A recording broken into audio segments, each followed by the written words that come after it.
ఏమైందమ్మా?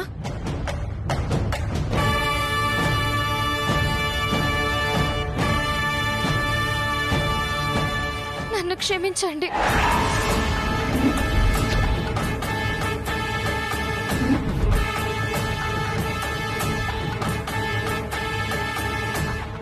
లేమ్మా,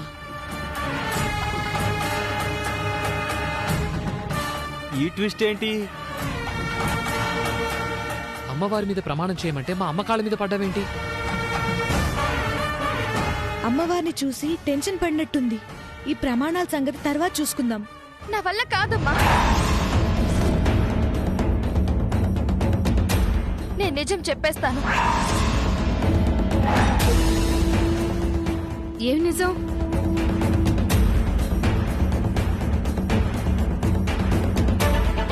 నాది మీరు కోరుకున్న జాతకం కాదమ్మా.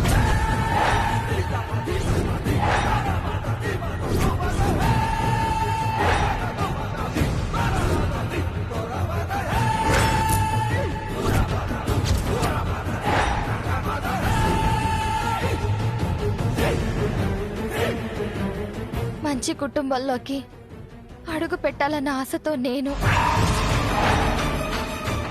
గొప్పింటికి పంపించాలనే ఆశతో నా తల్లిదండ్రులు,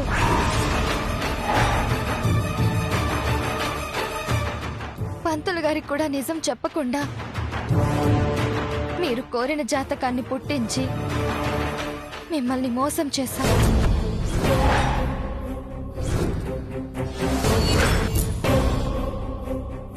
మీతో సంబంధం కలుపుకోవాలని నాటకమాడా.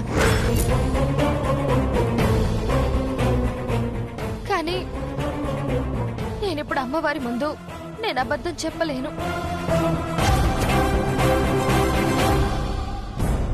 ఆ అమ్మవారే నా ముందు ప్రత్యక్షమై నన్ను సంహరించినట్టు ఆ రూపం కనిపించింది. ఎంత జరిగిన తర్వాత కూడా నేను సాహసం చేశానంటే మరో క్షణమే నా ఊపిరి ఆగిపోతుంది.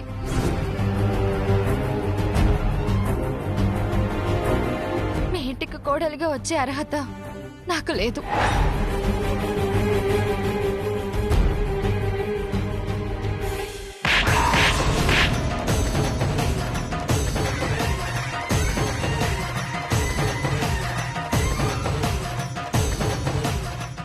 మనుషులేనా మీరు? మరి ఇంత మోసమా? నేను మా అమ్మవారిని తీసుకురాకపోయినా, చివర్లో ప్రమాణం చెయ్యమని అడక్కపోయినా పెళ్లి కూడా జరిగిపోయి ఉండేది కదా. మరి ఇంత స్వార్థంగా ఆలోచిస్తారా? మీలాంటి వాళ్లను క్షమించకూడదు. ముందు వెనక ఆలోచించకుండా ఓ అంటూ చిందులు వేశావు కదా, బాగా జరిగింది ఇప్పుడు. అందుకే అంటారు, సొంత వాళ్ళకి ద్రోహం చేయాలని చూస్తే నమ్మక ద్రోహం తప్పదని. ఎప్పటికైనా మించిపోయింది లేదు. ఇదే ముహూర్తంలో నా కూతురుతో నిశ్చితార్థం చేసేయండి. ఎందుకంటే మీరు ప్రపంచమంతా గాలించినా మీరు కోరుకునే జాతకం కలిగిన అమ్మాయి దొరకదు దొరకదు దొరకదు. యాండి వేద, పొరపాటున ఈ పెళ్లి జరిగిపోయుంటే సంవత్సరాల నుంచి నేను కాపాడుకుంటూ వస్తున్న సాంప్రదాయం గంగలో కలిసిపోయేది. ఆ తర్వాత నేను బ్రతికున్నా చనిపోయినా ఒక్కటే.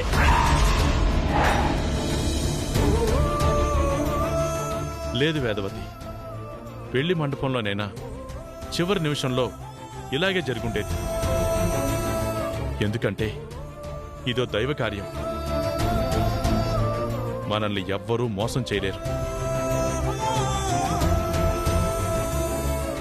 ఎప్పటికైనా నీలాంటి జాతకం కలిగిన అమ్మాయినే శ్రీకర్ తన జీవితంలోకి, మన ఇంట్లోకి తీసుకొస్తాడు. తట్టుకోలేకపోతున్నానండి, తట్టుకోలేక.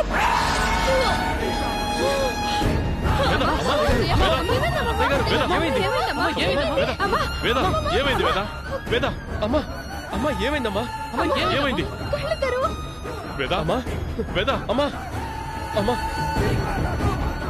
అమ్మా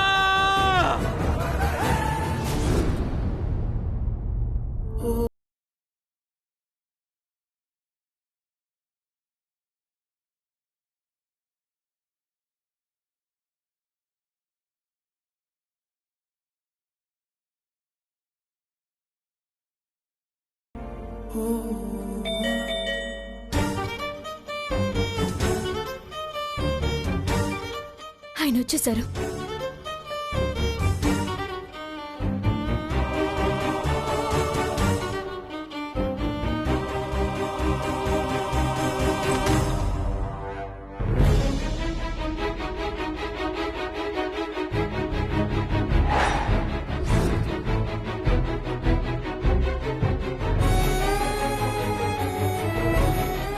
నా మొహంలో ఆ సురేంద్ర గారు కనిపిస్తున్నాడా ఏంటి? అంతలా షాక్ అయ్యావు? రా లోపలికి.